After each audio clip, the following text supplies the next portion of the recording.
Welcome back to the mystery of house number 29. The rain hasn't stopped since that night, and the echoes of the piano still linger in the mist. Tonight, we return once more to Waverley Street, where the truth hides behind locked doors, and the dead still whisper through the walls. Sit back, turn down the lights, and listen carefully. Because what you're about to hear might just change everything.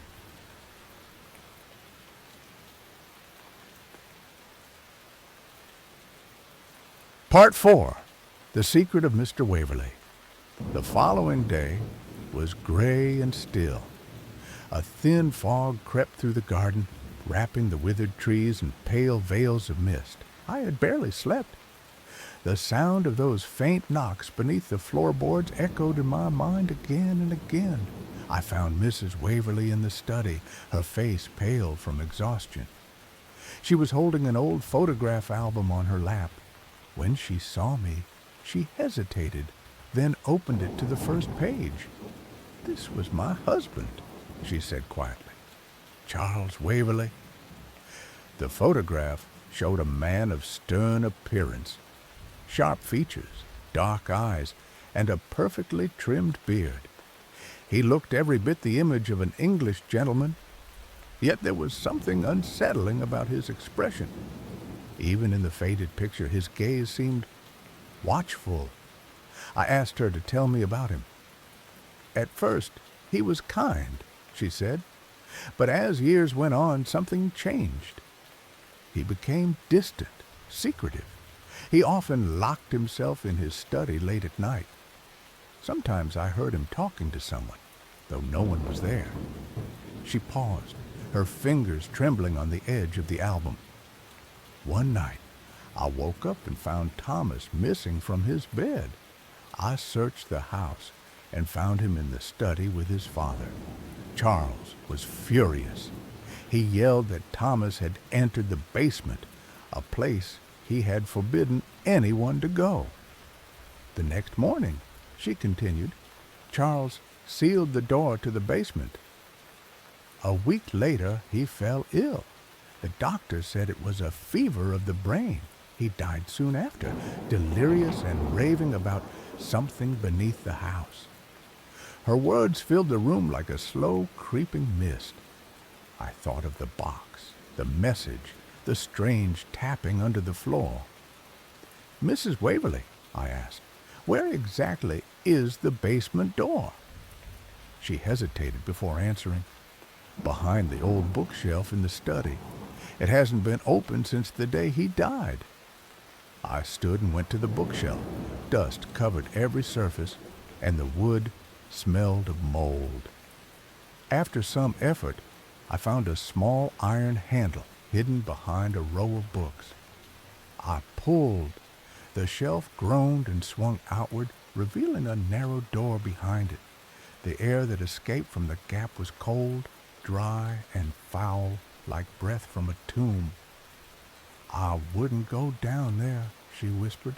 "Charles said that what lies beneath should remain buried. But curiosity is a dangerous thing for men like me." I lit a lantern and descended the narrow stairs. The basement was small and arched, its walls built from rough stone. The floor was damp, covered in dust and scattered with old crates.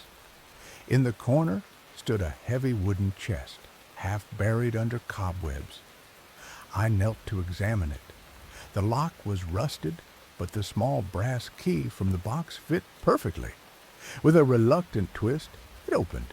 Inside were stacks of old journals bound in leather, each one marked with the initials CWI. Open the first. March 17th, 1879. The experiment continues. The voices grow louder beneath the floor.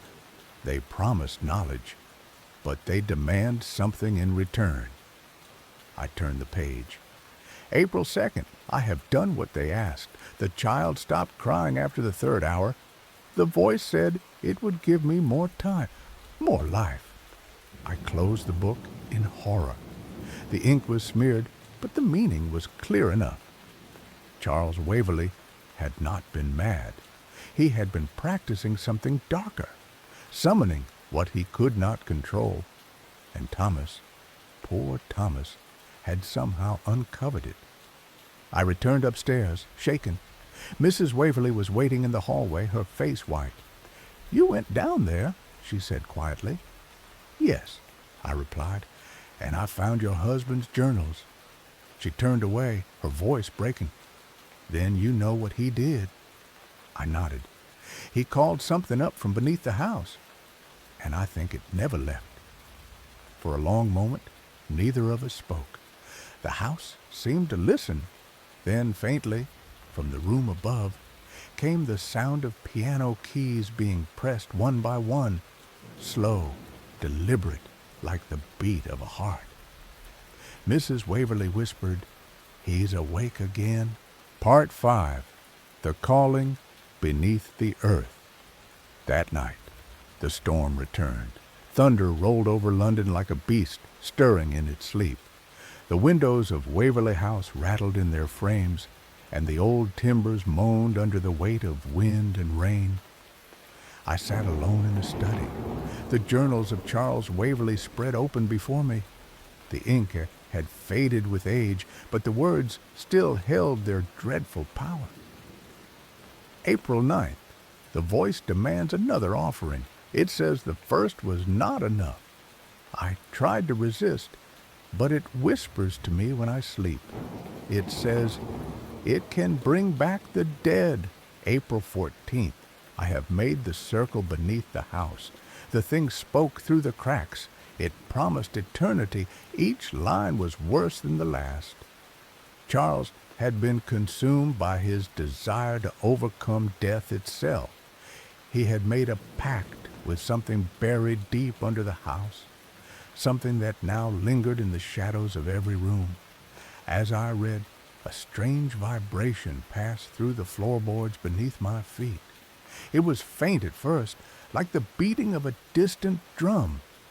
Then came the whisper, low, hollow, impossible to place. It was not a sound that passed through the air, but one that seemed to echo directly in my mind. "Edward." I froze. No one had ever spoken my name inside that house except Mrs. Waverley, but the voice was not hers. It was deeper, older, and filled with something hungry. I stood and called out, but the room gave no answer. Only the rain outside replied, falling harder and harder until it sounded like 1,000 small hands tapping on the glass. I hurried to find Mrs. Waverley. She was in her room, kneeling by the window, her face turned toward the garden. "He's calling again," she whispered without looking at me. "Who?" "Charles, or whatever he became. He wants his son. He wants Thomas back." I tried to reason with her, but she only shook her head. "You don't understand. He never died, Mr. Collins. His body did, but his voice stayed below.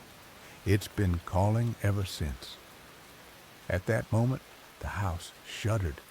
A low groan came from beneath the floor, and I felt it vibrate through my bones.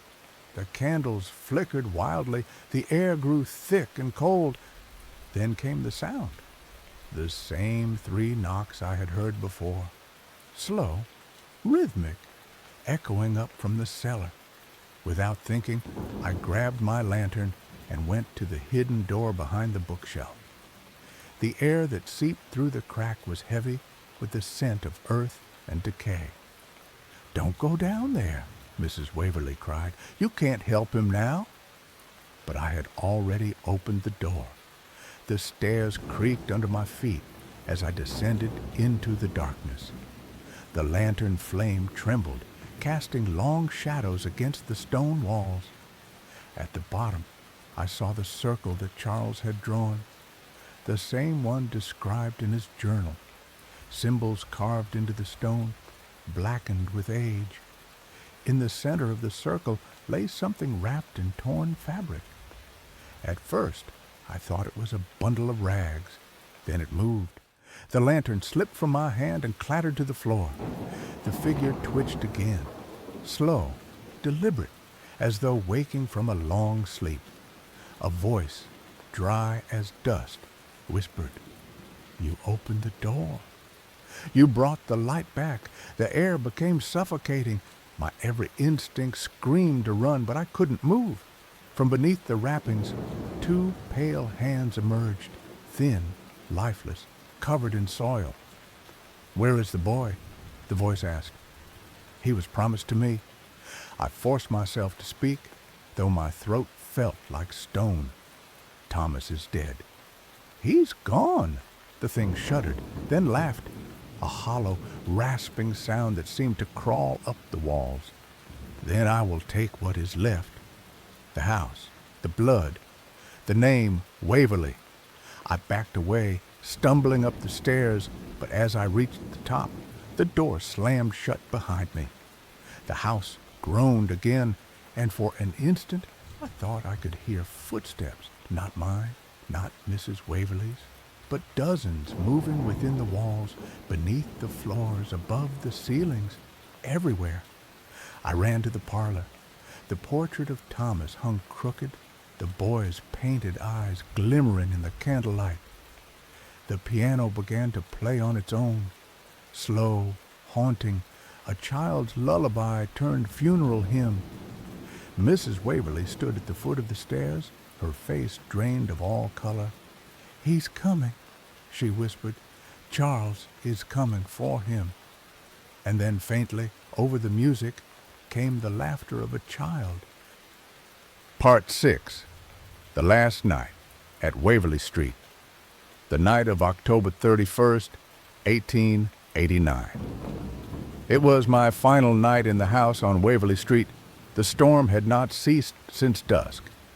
Wind tore through the trees outside, and rain hammered against the windows like fists of the restless dead. Every corner of the old mansion seemed alive, whispering, breathing. Mrs. Waverly sat motionless in her chair by the fire. The color had drained from her face. Her eyes were fixed on something I could not see. "He won't stop," she murmured. "He won't stop until he has Thomas." I had tried reasoning with her, but she was beyond reason now. The air around her shimmered faintly, as if heatless flames surrounded her. The house groaned again, deeper this time, like something beneath the ground was shifting, straining to break free. I turned toward the stairs. The piano upstairs began to play once more, the same melody, the same halting rhythm that I had heard on the night I arrived. Only now I could hear a second sound. Footsteps, small ones, light, careful, as if belonging to a child. "Thomas," I whispered, my voice trembling. The footsteps stopped. Then, from the landing above, a boy's voice answered, "Mr. Collins, help me." "He's coming." For a moment, I could not breathe. The voice was soft, innocent, painfully human. I raised my lantern and began to climb the stairs. The flame shook violently, throwing shadows across the walls. When I reached the top, I saw him, a faint figure at the end of the hall, a boy in a white nightshirt, standing perfectly still. His eyes glimmered in the dim light. "Thomas," I called. He raised his hand and pointed toward the floor. "He's underneath," the boy said. "He wants Mother." Before I could answer, the floor beneath him cracked, a sharp sound like wood splitting under enormous weight. The boards buckled, and a dark hand burst through, clutching at the air. I lunged forward, but the child vanished into the darkness below. A scream echoed through the house. "Mrs. Waverly's!" I rushed back downstairs. She was standing before the fireplace, her arms outstretched, her eyes wide with terror. "Charles!" she cried. "Let him go! Take me instead!" The fire flared suddenly, burning blue. The portraits on the wall seemed to twist and writhe. The air grew thick, choking. filled with the smell of burning earth. And then I saw him, Charles Waverley, man, or what was left of him, rising from the shadows of the floor. His form was half flesh, half darkness, his face distorted into something inhuman, yet his eyes still held that same cold intelligence. "Elizabeth," he whispered, "you promised you'd never leave me." She wept, falling to her knees. "Please, Charles, let Thomas rest." "He's just a child." But the thing that had once been Charles only smiled, a twisted, hollow smile. "There is no rest," he said. "Not for him. Not for any of us."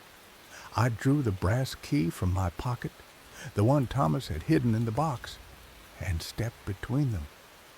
"You made this curse," I said, "and it ends tonight." For a moment, the creature hesitated, then it lunged. The house shook. The lights went out. I could barely see, but I felt the cold grip of its hand on my arm, pulling me down toward the gaping floor. Instinct took over. I forced the key into the stone circle carved on the hearth, the same sigil Charles had drawn for his ritual. The floor pulsed with light. A blinding white fire erupted, filling the room with heat and noise. The creature screamed, a sound not of a man but of 1,000 voices bound together in agony. The walls split. Dust rained from the ceiling. Through the chaos, I saw the faint image of Thomas standing beside his mother, his face calm at last. He looked at me and whispered, "Thank you." Then they were gone. When I awoke, the storm had passed. The fire was out, the air still. I was lying alone on the cold floor. The piano was silent. The house was empty. Mrs. Waverley and her son were never found. The authorities claimed the structure collapsed during the storm, but I know what I saw. I know what I felt. I left Waverly Street before dawn and never returned. Yet sometimes, when the nights are long and the rain falls softly against my window, I can still hear the faint sound of a piano, a child's tune, played far away. And I wonder if the house still stands there behind the mist, waiting for the next curious soul who dares to enter. End of The Mystery of Waverly Street.